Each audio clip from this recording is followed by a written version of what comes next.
This week, the Conservatives are taking aim at Jagmeet Singh. Their most recent attack ads brand the NDP leader as a high roller. It features a fake magazine spread titled Luxury Pensioner Monthly.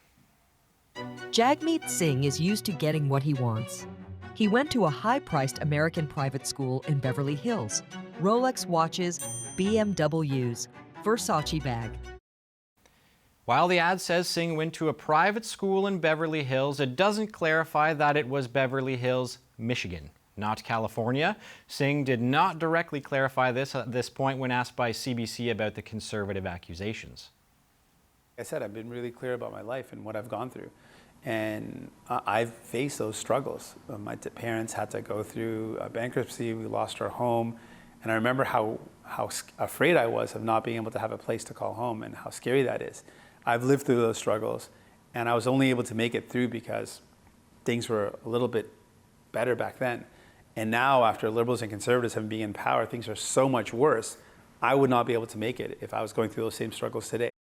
Poilievre held a campaign rally in Winnipeg this week where a former NDP seat is soon up for grabs. Poilievre led the crowd in chanting, "Sell out Singh." What does the Power Panel think of the Conservative Party's shift in attacks away from the governing Liberals? Cheryl Oates is a former Director of Communications for Rachel Notley. Amanda Alvaro is a former Liberal Party communications strategist. And here with me is Tim Powers, former strategist for Conservative parties.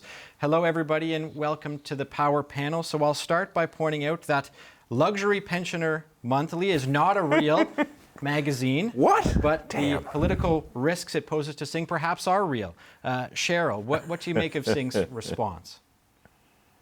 Yeah, I mean, I think the NDP is looking at this like so many Canadians are looking at it. I mean, first of all, I think it is very clear that the Conservatives see the NDP as a threat. Otherwise, they wouldn't be spending the time to produce this ad, and they wouldn't be spending the resources to place this ad across Canada.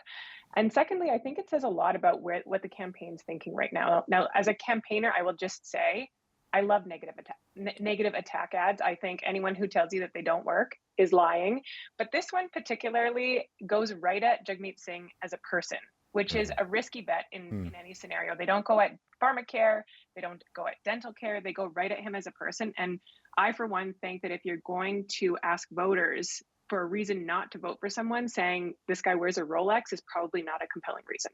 Well, certainly there is a debate in Canadian politics and elsewhere about whether negative attack ads do or don't work. But Singh didn't point out that Beverly Hills, where he went to school, was in Michigan. He didn't point out that it's a fake magazine. So he just sort of responded on a personal note about his own life. What do you think that says about how he's preparing to respond, Tim, to this new line of attack? Well, let me check my Timex to tell you how much time I have to give you an answer. But look, a few things. One slight disagreement with Cheryl. I think the Conservatives don't necessarily view the NDP as a threat, but more as an opportunity. I think the opportunity they see is to get out early and define Mr. Singh in whatever manner they think is appropriate, and there are risks, as Cheryl's outlined, because they don't necessarily want to create too much space for the NDP if disaffected Liberals decide they want to go there. What we've seen with attack ads is if you can make them definitional ads, which this is, and the public will decide whether they like it or not. If you have the money, and the Conservatives have a ton of it, why not spend it now to do it? We've seen the impact of the Liberals not responding to what they've done around the Prime Minister. The facts in these ads are always fleeting. But again, I think that doesn't necessarily bother political parties. Singh didn't necessarily refute them either, though. He had the opportunity to talk about the BMW and the Versace. Yeah, if he does, he falls into the trap. Look, I think the three of us would agree the Conservatives are winning tonight because we're talking about it tonight. So anybody who hasn't seen the ad now is going to go look at it. And that's the point of all this chicanery. And so you want to talk facts, Brett? All right. Amanda, well, on that note, turning away from the Conservatives, what does this say about the Liberals? That the Tories are essentially trying to paint Singh with the brush of Trudeau's unpopularity? Well, I agree, and I don't say this all the time, but I agree with Tim's assessment almost entirely. I think that Stop the show now. Somebody mark the timestamp. I know, right? But I do think that, listen, when you look at attacks like this, the one thing that I will say, and I think it's interesting, is that we may be looking at things through a slightly different lens. If you consider Kamala Harris's rise over the last 2 weeks, we've been riding kind of on this conservative populism wave for a long time. And with that came a lot of attacks, and a lot of attacks that have been really personal in nature.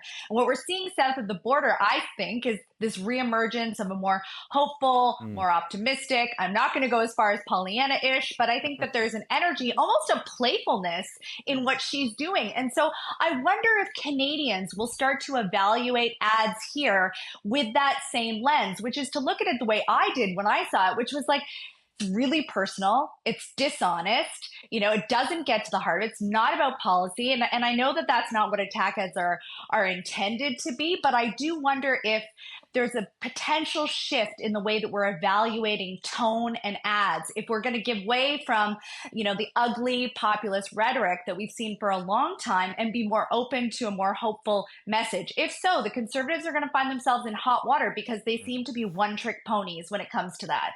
Well, Cheryl, on that note, why do you think we didn't hear Singh specifically denounce any part of the ad and just sort of go into this story about his own life? Perhaps it's to Amanda's point there.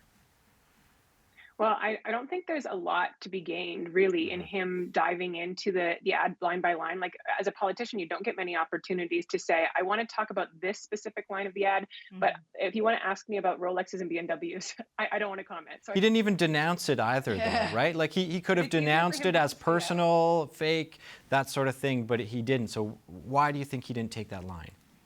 Yeah, and I think when the NDP think about what their message is, especially when you look at the advertising that they're putting out, if they think that's the message that they want voters to hear today, which is, far more hopeful and optimistic, he's going to take every single opportunity to deliver that message, no matter what the question is. That's what great politicians do. And so, Tim, what do you make of this Conservative strategy of zeroing in on the NDP after going after the Liberals for months and months and months? Well, they have bucket loads of money, and they have a take-no-prisoners style in approach. So far, Amanda and Cheryl may be right, it may backfire, but so far there's been no sense that it's backfiring. For it to backfire, which is perhaps a little bit different than the example Amanda gave of Kamala in the United States, is there has to be an environment whereby the opponent is susceptible to it. The problem the Prime Minister has in this particular case is it's not 2015. After 8 years, going on 9, the polling suggests the country is angry with him. So an angry country right now seems to be tuning into more forceful messages of change or populism, whatever the hell you want to call it, that the Conservatives are doing. The challenge for the Liberals and for the New Democrats is to start to fire back at Mr. Poilievre. For far too long, and Amanda and I have talked about this for months, Pierre Poilievre has been able to do on the national stage with advertising and everything else what he's wanted from a definitional perspective. So as long as he can do that, Mr. Singh can cry foul about this ad, talk about it being too personal. That's not going to connect with the public the same degree seeing this ad 300,000 times or whatever the run will be will have. And so, Amanda, on that note, what do you make of the NDP's capacity to respond to this? I mean, Tim pointed out that the Conservatives... Brett, they have $48,000 in the bank. They can't buy. Well, they can't buy their own Rolex. For God's sake. But then, how do they respond? This is one area actually where I'm going to disagree with the other panelists. I do think Jagmeet had an opportunity today to set the record straight. And it's like media relations 101. If there's misinformation, correct it. And I think that there could have been some fun zingers in there around the fact that it was Beverly Hills, Michigan, not Beverly Hills, California. I'm going to go way out on a limb here and say that I don't think that there's a Rodeo Drive in Detroit. So I think he could have had some fun with that. And instead, it looked like he glossed over it, which was giving it a bit of credibility. Like perhaps everything that was said in this ad is entirely accurate and true. And I think when you have far less funds to work with when it comes to response, the ability to respond in any kind of format beyond earned media, beyond being in front of the media, I think you have to take those opportunities to set the record straight and then deliver your message. Well, something hanging in the background here is the Elmwood-Transcona by-election. Perhaps that can explain why we're seeing this now. Cheryl, do you think we'll see any surprises in that by-election? I mean, this has been an NDP seat, and if everything goes to Jagmeet Singh's plan, they should be able to hold that seat. Yeah, I think nothing is a given, and I don't think the NDP are looking at this seat as a given. I think they're investing a lot of resources and time into holding this by-election in Manitoba. Overall, like with a couple of exceptions of Tory blips, this has been an NDP stronghold for decades now. And so that combined with the fact that Manitoba has had a recent experience with Conservatives, and it resulted in the historic election of now Premier Wab Kinew. And so I think that sentiment and his rising popularity will play a role in how people feel about this campaign. And if that's the case, I think it will be a message to Conservatives that even if they are riding a Conservative surge across Canada, they're going to have to work much harder to flip progressive strongholds and NDP strongholds. So Tim, should we expect to see perhaps a boost to the NDP in the Winnipeg by-election from the popularity of Wab Kinew provincially?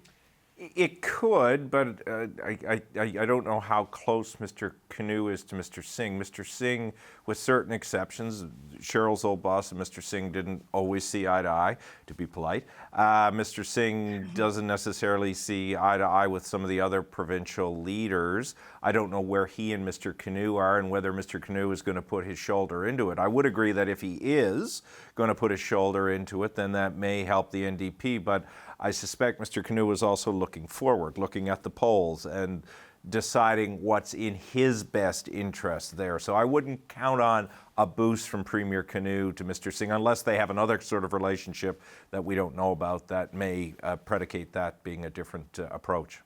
Amanda, I'll turn to you. I mean, how do you think the Liberals should be responding to the prospect of some of these three-way races that we're expecting, perhaps not necessarily in Winnipeg, but elsewhere in the country? Northern Ontario is an example where the NDP, Conservative and Liberals may end up being close. Well, listen, this one for sure is not a three-way race. This is definitely a two-way race, and it's going to be a nail-biter, I think. And I think other people will agree. Polls certainly look that way. And it should be a nail-biter because the Conservative Party is up nationally 20 points, right? So they should be able to take by-elections. This isn't just an NDP stronghold. This was like a father-son duo stronghold for 30 years. So we sometimes forget that it's not just about the party owning it. Sometimes it's about the incumbent, the actual politician. They have to introduce a net new politician. They have to get the community familiar with that person the same way that any other party does. While you're trying to do that, you're going against an opponent who's up 20 points nationally. So if there's a litmus test here, I think the litmus test is for the Conservatives. Can they pull out these wins when they're holding such strong national numbers? And so I take that point. We saw something like that happen in Toronto with the upset in the riding of St. Paul's, where Carolyn Bennett had held that riding for almost 30 years. And we're seeing that across the board, where when the incumbents leave, it sort of opens up some opportunity for the other parties. I want to end on a forward-looking note. Cheryl, where do you see this going from here between the Conservatives and the NDP?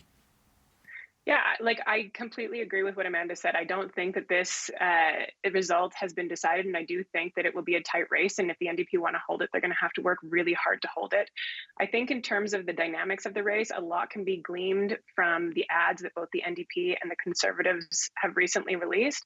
And what we've seen from the NDP is, you know, Jagmeet putting forward an offer for people in an compared to the Conservatives, an underproduced ad in language that is how real people talking about how to make their lives better, which at a time when affordability is a top concern for a lot of people, including people in Manitoba, you know, a plan that really connects with how they're feeling emotionally and solves their problems. I think that's what the NDP is going to lean into. And Tim, last word to you on that note, a forward-looking note. Where do you see this going from here as the Tories continue to try to eat Jagmeet Singh's lunch?